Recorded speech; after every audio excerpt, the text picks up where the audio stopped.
Hey guys, welcome back to my channel. I'm so glad that y'all are here. I have a new story for you today. Yes, I do. It's very interesting to research. I was super excited about a lot of the stuff I found. And today we're going to be talking about seances in the White House. Yes, that happened, and I'm going to tell you the story all about it. I'm Brandy, by the way. This is Dark History with Bone Throwing, or you can call me B. But either way, I'll be doing my makeup while I tell you guys a story, and it's always about witches or witch trials or something, magical and witch-like. So if that sounds awesome to you, please subscribe if you don't mind. Anyway, let's go ahead and get this party started.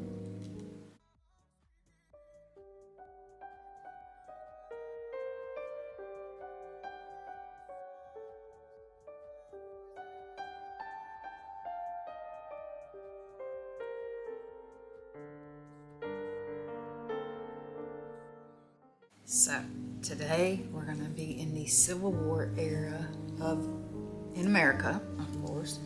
And in this, we have a president, and the president is Abraham Lincoln. Okay. During this war, so many people lost their lives, so many Americans fighting against each other, that the women back home are really struggling with the fact that they're losing their husbands, their sons, their brothers, their fathers to this war.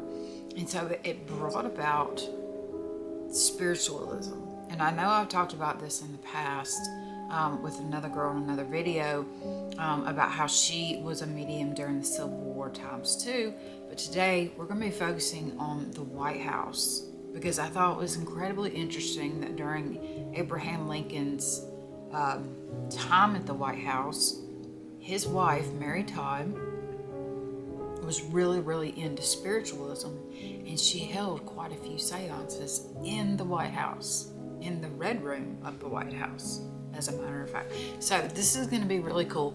We're actually going to, I'm going to talk about Mary Todd and Abraham Lincoln in just a little bit, but first we're going to start off with the Civil War and what actually kicked off spiritualism.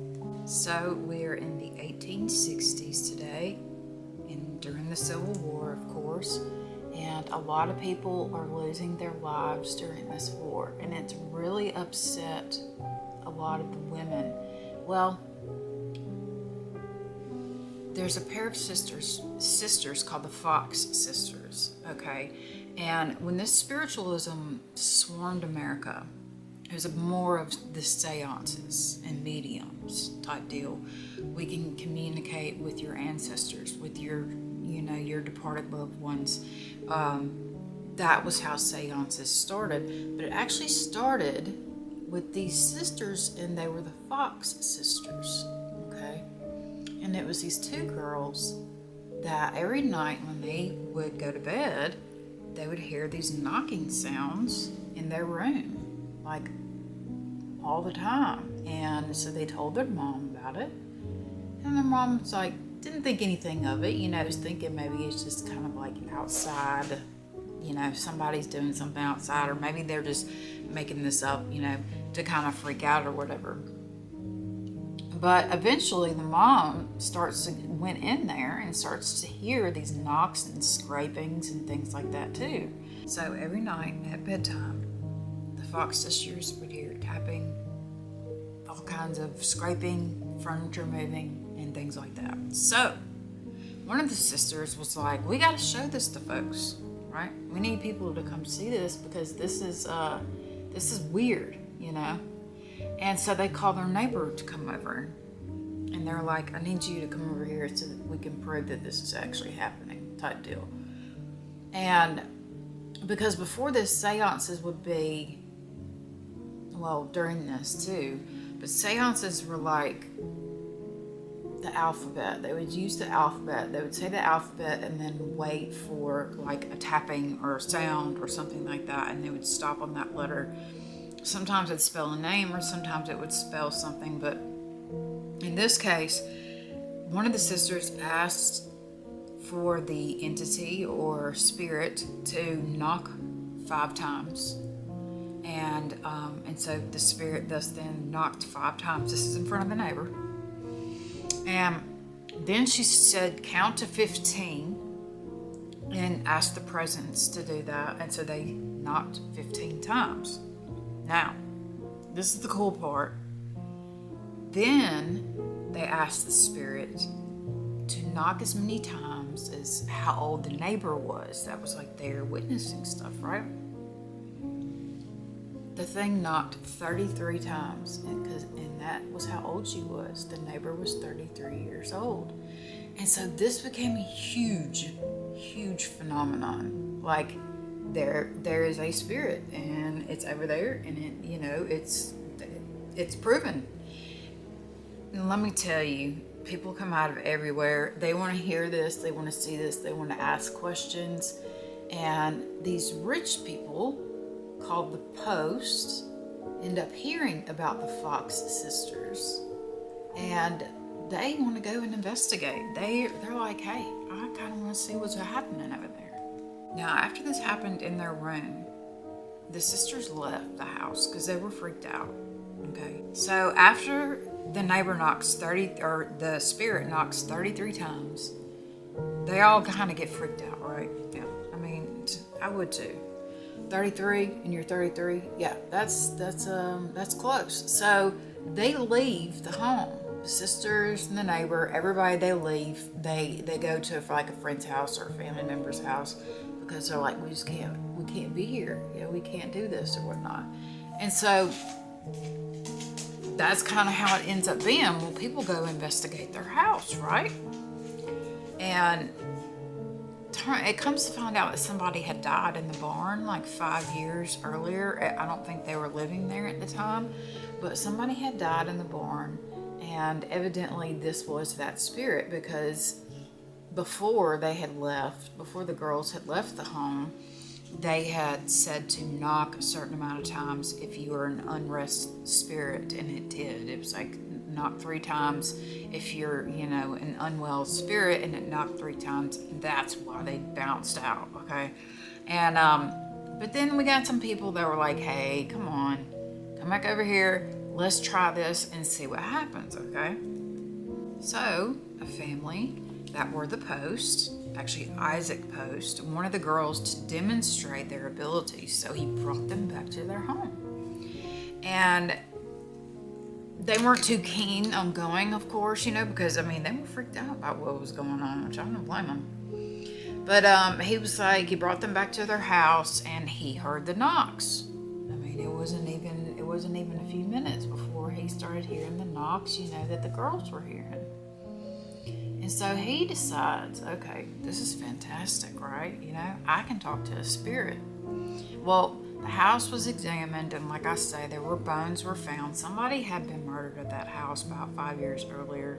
But Leah Fox, one of the sisters, was a proven medium, okay? Because she communicated with Isaac Post's deceased daughter. Yes. So I don't know if she knew that he had a deceased daughter, but he spoke with the Knox and said that it was her daughter. They said that it was Isaac's daughter that was communicating. That's enough evidence for him. He's like, okay, all right, let's take this like to a bigger place. So he rents out one of the this huge place. More than 400 people show up, okay?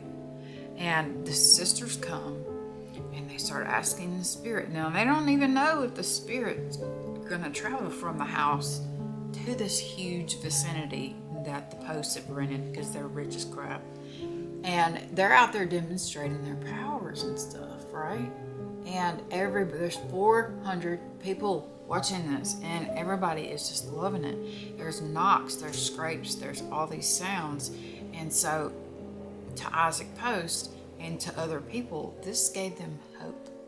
This gave them hope that they could still communicate with their past loved ones, the ones that went to war, the ones they didn't get to say goodbye to, the ones they didn't get to say, I love you for that last time, the mothers that lost children You know, I mean, in a way, this was a way for people to adapt to what was going on around them and feeling like they have some sort of control over what happens when somebody passes.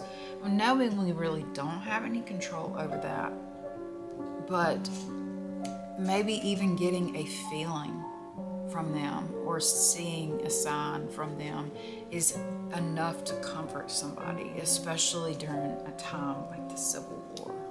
So the Civil War and spiritualism, they go hand in hand during this, guys. Oh yes, they definitely go hand in hand.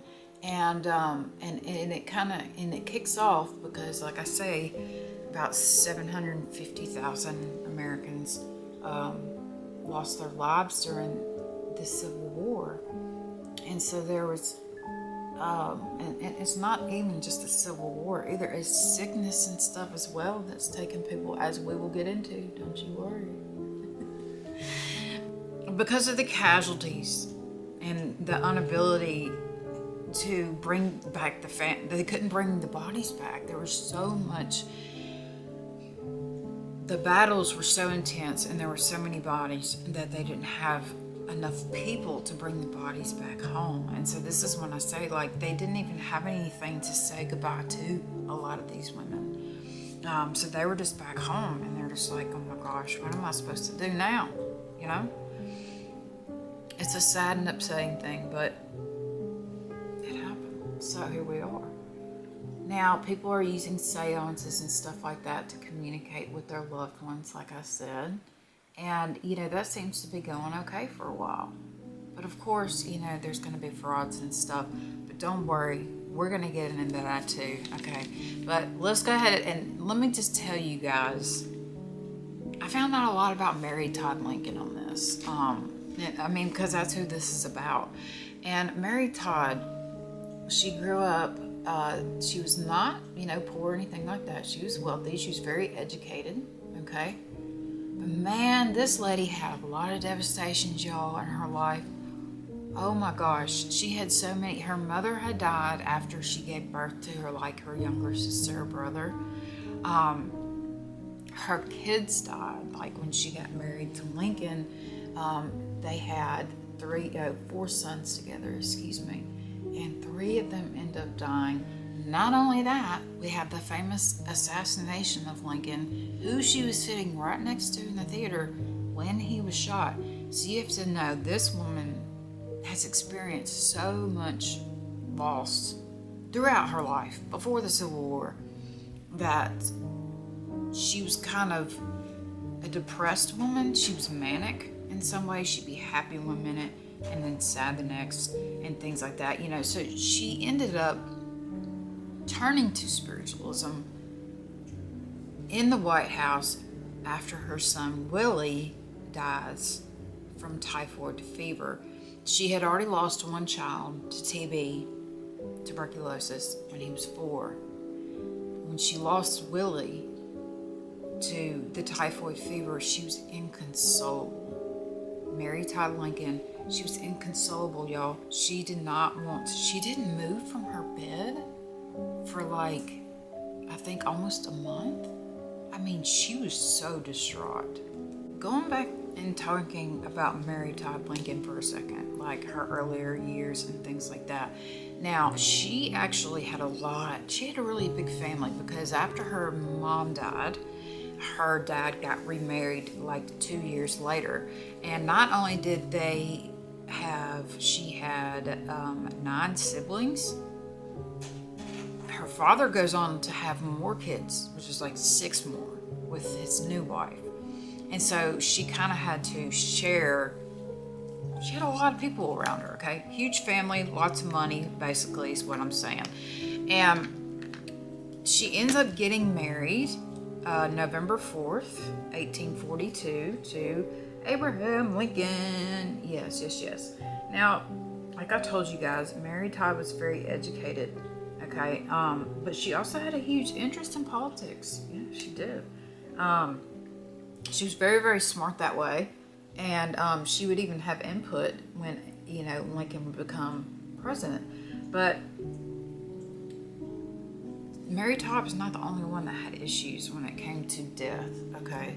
Lincoln did too. Lincoln lost his mom at an early age as well, and his first love died. His first, like the one he really wanted to be with, I hate to say that, she died from typhoid fever as well. And so you can imagine that this typhoid fever, when it gets to his son that he has with Mary Todd, it's like he's just in utter devastation. He never leaves his son's bed the whole time he's sick. Even though there's this huge civil war going on outside around everybody, and then we've got Mary Todd, who's in the White House. She's making huge changes to the cabinet and all this stuff. She's making all these decisions, and people, they're not really liking that too much, and but Abe was he was a pretty laid back dude from what I gathered, and even he kind of believed in the spiritualism stuff there for a minute. Like, he went to a few of the seances and things like that too, so you can't count him out on this at all. But when they got married, they had 4 children: Robert, Edward, Willie, and Tad. Tad was the one that died when he was 4. Willie passed, I think, when he's 11 or 12 from the typhoid fever. And then the other one would later on in life, which we will get to. When they died, like I say, when Willie died, she did not leave her room.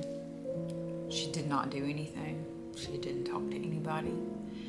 But her, seamstress maybe, or her maid or something like that, was like, hey, I got a friend that's a medium.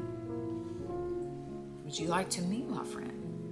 Because my friend can probably get you back in touch with your husband and your kids, right? Well, Mary Todd was like, okay, that sounds like a good idea to me, because like I say, she was incredibly depressed. She had lost 2 sons, lost her mother, she hadn't really, the devastation this woman had gone through is just unimaginable. And so she was very depressed, possibly bipolar. When they said when she was in public, she'd have manic breakdowns, but that could be because she had anxiety and she just didn't do well in social situations, maybe, I don't know. Her maid, seeing her inconsolable because of Willie's death, introduces her to the Lorries, which the Lorries are a group of mediums, and they are there they want to help Mary Todd. They come to the White House and they want to help her. They're like, look, we can get you back in touch with your sons, your 2 sons, this is what you have to do, type deal. And we're gonna hold a seance, and they would do the alphabet tapping and things like that. And so she began having seances in the White House. And this went on for just a little while. Like I say, Lincoln, even he got in on some of this. But she attended these seances as a way to heal, okay? Not only did she want to communicate with, of course, or see her sons again, she also wanted to heal herself.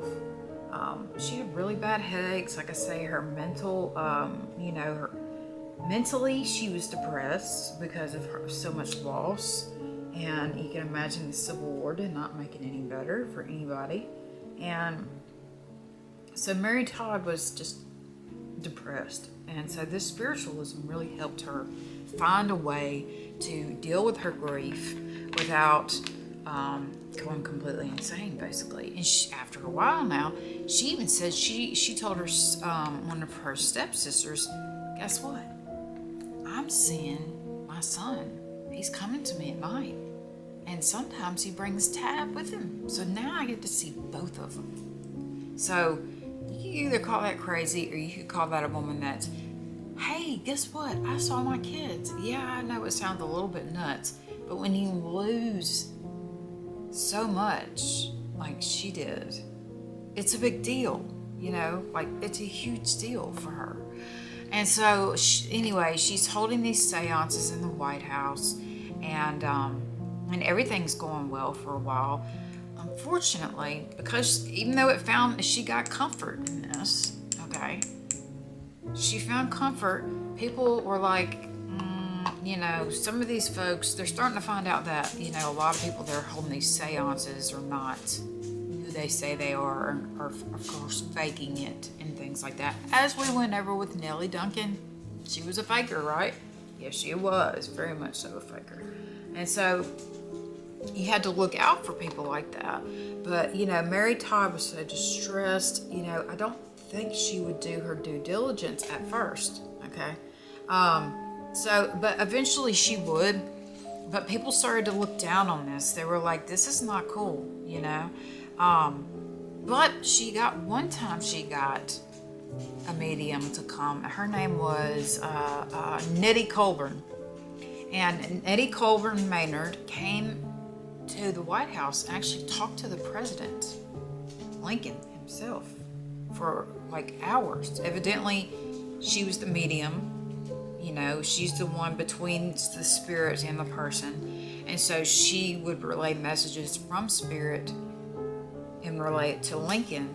And supposedly this helped him make his decision on whether or not he wanted to sign the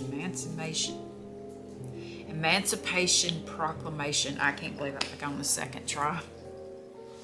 Good for me, dude. Good for me. Unfortunately, we come to when Abraham Lincoln is in the theater and he gets assassinated, which is April 14th. Sorry, my dog is getting some water. I had to sit here and wait for her to get finished eating. And then, so Lincoln gets, he gets shot in the theater. And this has got to be you would think this would be like the topping on the cake that just completely, utterly takes her out. With Willie, and then with Tad, and then with Willie and all that, this is devastating to her. Spiritualists from everywhere flock to the White House to console her, and she's just utterly inconsolable. At this time, she wasn't allowed to have seances in the house anymore. That even the people were doing it, and because they had lost so much, it was kind of frowned upon for the president's wife to be doing it. You feel me? I guess. I don't see a problem with it. But, hey. And so people started having issues with her having seances in the White House. They were like, it's kind of a place of business maybe, and we shouldn't be doing that, and yada, yada, yada. So years later, she starts going to secret seances, okay? And she doesn't go dressed up as Mary Todd Lincoln, of course. She would use different names. And so one time, and she would also test the water. She would test these mediums to see if they were true or not, because at this time, and we'll find out later on, frauds were everywhere. And I mean, that's just the way it is. There were people setting up seances, and they were taking people's money and giving fraudulent, like Nellie Duncan, she was a fraud as well. And so the thing about this is that when she went to Boston, she went to this one seance, and she said that her name was Miss Tundall. Okay, she was not there under the guise of, Mary Todd Lincoln. And she's dressed up, so that nobody knows it's her. She's disguised herself. And the medium is doing the seance, and all of a sudden she sees Abraham Lincoln up there, like he appears during the seance. Mary Todd Lincoln saw Abe in the seance, and so to her this was like solidification that he's with me. It doesn't matter if I'm under a bad name or not, and all this other stuff, under another name. This person, she thought that person was real. And so she finds a guy, and even though he has a really crappy ass reputation, she still hollers at him anyway. And his name is William Munder. I think that's how I wrote that. Yeah. Anyways, this guy named William says that he can do spirit photographs. Well, he had already been shown as a fraud before all this happened. Okay. And so now he's kind of like, somehow what he does, he takes pictures, okay, and the spirits of people's loved ones would show up, but somehow he was faking that. I'm curious how anybody could fake something like that back then. Like, I don't see that happening. Like, photography wasn't as developed, obviously, as it is now. So, and it's easy, AI and all this stuff, to do stuff now. But back then, to add an apparition to the background that looks just like the person, how do you fake that, you know? Like, that's kind of the part that got me stuck on this one little section, because I was like, I don't know how, but the guy was proven to be a fraud, but she went to go see him anyway. Okay. So in 1870, she secretly visited the spirit photographer, and he took a picture. And even though he was accused of fraud, it comes up with this picture of Mary Todd, and there's Abraham Lincoln, like, on her shoulder, like they're taking, you know, a couple group, you know, a couple shot, like a marriage shot or something like that. I don't see how anybody could fake that. So this picture brought her so much comfort.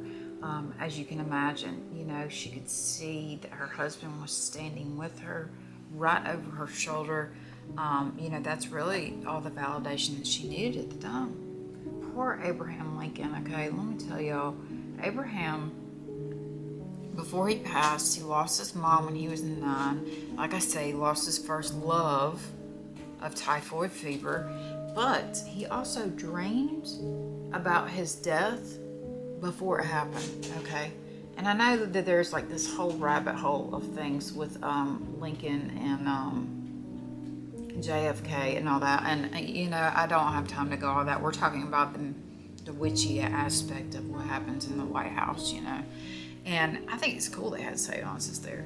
But Lincoln, you know, he said he had dreams that he was gonna die. And so it's almost as if he was expecting it to happen. Like, oh my gosh, you know. But that doesn't surprise me. I have a feeling that people know when they're gonna go sometimes, you know. Anyway, so he said he had dreams. And in these dreams, he would see a double image of himself. Okay, he would see himself like in a mirror.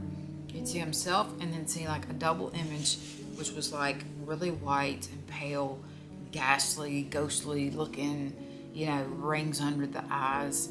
And so he almost knew that he was going to, you know, that he was going to pass, and unfortunately he did. And even though, you know, Mary didn't lose it for a little bit, she healed a little bit. She healed some, you know, and she goes back to doing what she does. Well, let's kind of talk about, before we talk about what happens to Mary Todd, because let me tell you, the only surviving person in her family does something completely and utterly wrong. And it made me mad when I read about it, but we'll get there.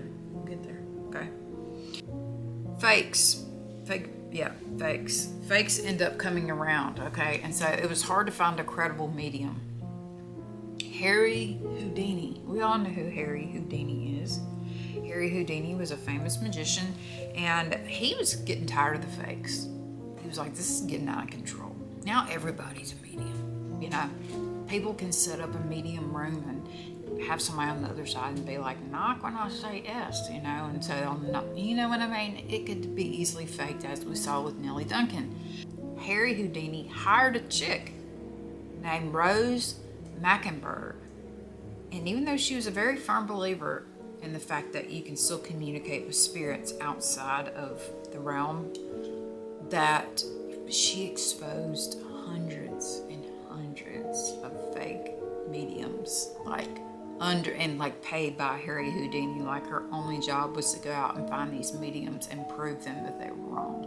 But she did say that she believed in it. So she must have found some that were absolutely 100% real. Now, in the 1880s, that's when alphabet boards became popular, okay? And I know what you're thinking, but just wait, because the Ouija board doesn't come out till 10 years later. But they start using the alphabet board, and of course it's more like they use a glass for the planchet, and they use, they had the letters spelled out and things like that. And so they would either go by knocks, or I don't know if the glass would move, but they would go by knocks or something like that. And, so they introduced the Ouija board, of course. In 1890, they actually patented that name, Ouija board, and it became kind of like a household game.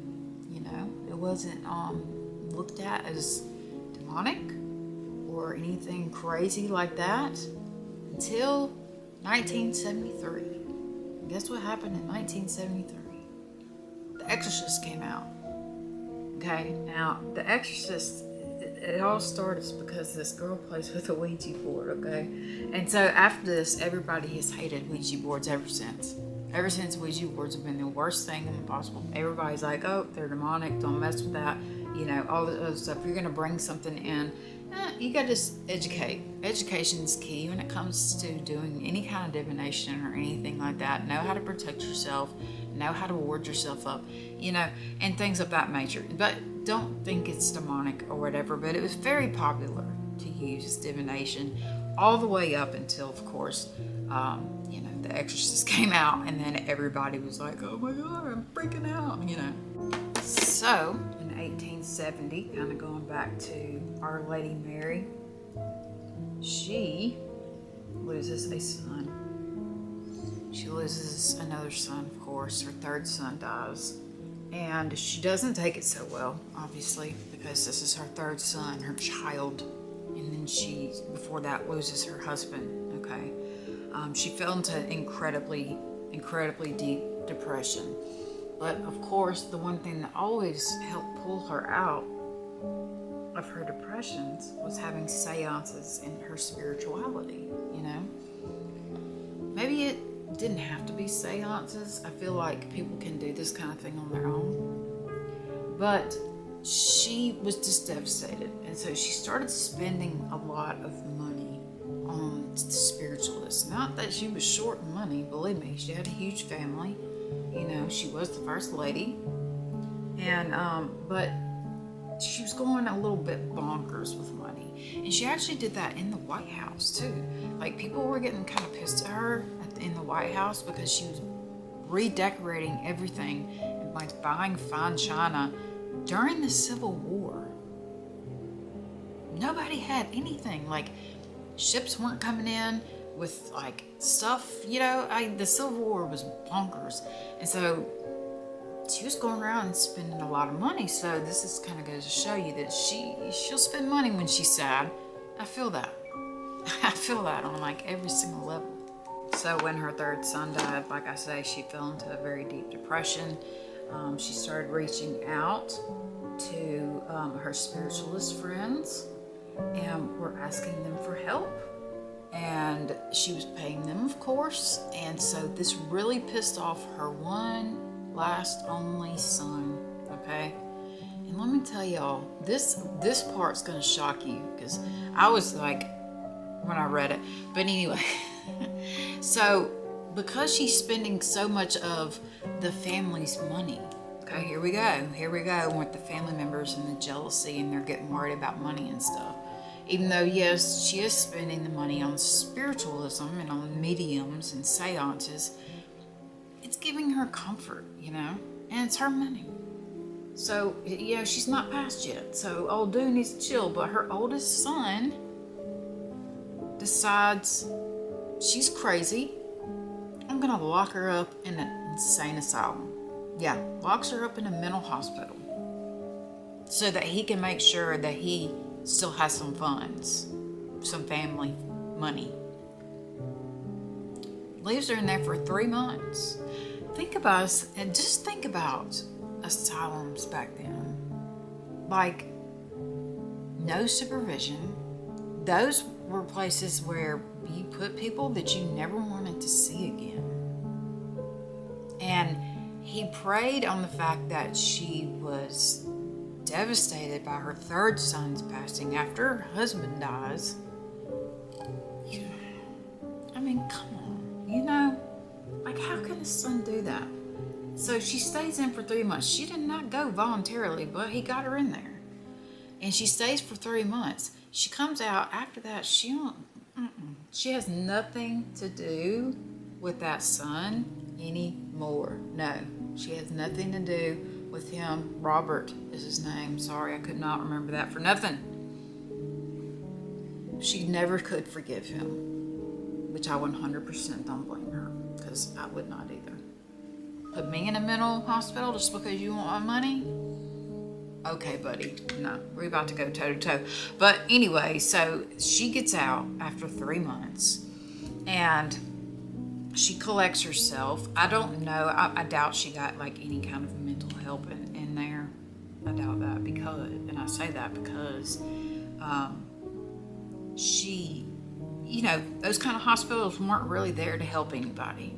They were just there to house people that nobody wanted anymore, okay? That's the sad part about it. And so anyway, when she gets out, she decides to go around Europe and visit places and see things and do all this awesome stuff, which I thought was an amazing thing, that she got to finally, she got out of the U.S. for a little bit, because she was actually born in Kentucky. And so she wasn't from Europe, and she got to see the world for a little bit, even after her son backstabbed her. Okay, I'm sorry, but that's just straight up backstabbing. In my personal opinion, that's backstabbing, what he did to her. I don't care what anybody says. That's what it is. During her travels through Europe, she ends up getting sick. Which, in your old age, as you do, you get sick. And so she goes back to Illinois, and she goes to her sister's house, and that's where she passes away. And that is the story of Mary Todd Lincoln and the seances of the White House, And these seances, they were done. Higher up people, like rich people, middle class people that could afford it, would have seances. This was a regular thing during the Civil War, because people were so desperate to say goodbye to their loved one, tell them that they loved them, see their face one last time maybe. Because Mary Todd did say, the faces of my children, they came to me at night, and it brought me immense comfort, is what she said. And you got to think about that for a minute, that's what true spiritualism is about. Forget about the fakes and hundreds of fakes that were found. There are true mediums out there, and those mediums can absolutely help somebody on their spiritual path, especially when they've lost and gone through so much loss and they don't know what path or what they're supposed to do. They don't know how to handle their feelings. Now, like I say, mediums are very few and far between. I do divination, but I use bones as divination and my intuition, and I also work with my ancestors. So in a way, I'm speaking with my past relatives on a daily basis as well. So I totally dig the spiritualism and the seances in the White House. I totally understand why she wanted to do that. And I get that it started to be looked down on, socially there for a while, because they were coming up with fakes. And even some of the mediums that she used turned out to be frauds. And it's unfortunate, but she did come across some that were real, like the one lady in Boston. Nobody knew she was Mary Todd, but she went into that seance, and who shows up? Abraham Lincoln, her husband. Like, you know, she sees his apparition, which I full on believe. People can say that she's crazy, and that's fine. But I believe that she did see her children come to her at night. And I believe that she did make contact with somebody that did know, and that was a medium that actually knew what it was, you know. And we have to give credit to the Fox sisters on this one, who I had no idea about. They actually brought this idea of having seances and taking knocks and things like that as actual signals. I thought that was so interesting, and that the fact that, you know, that happened in the White House, and I'm pretty sure that other ones have done it as well. They just haven't called it what it is. It's like, yo, just call it what it is. You're doing witchcraft up there, okay? Just call it what it is. Just saying. I do know that seances were held in the White House, and I thought it was freaking awesome and freaking cool. And I've never been to a seance, surprisingly. Being a witch over 20 years, I've never been to a seance before. But of course, I've had like cards and all that other fun stuff thrown for me. But anyway, that's our story for today about Mary Todd. She dies at the age of 63, you know, but she did get to see the world. I really hope she found comfort before she died. She went through so much loss, so much loss. It's so sad. And then to have your own son, your last living kid, now the last one you have of your family, puts you in a mental hospital because he thinks that you're bonkers. Not really. He wants your money. I'm telling you, just because family's blood does not make them special, all right? So, like I say, that's the end of our story for today. I hope you guys enjoyed it. I enjoyed researching it. Like, I found out so much, you know, the Fox sisters and all the deaths, and, you know, how people really grasped onto spiritualism during the Civil War. And it was to bring comfort. It wasn't viewed as witchcraft, basically. It was just viewed as a way to comfort people in their time of need. So, that wraps it up for today, you guys. I hope you guys join me next week. Well, in a few days, I'll have another one up. So, but if nobody's told you today, I love you, and I hope you guys have a great week.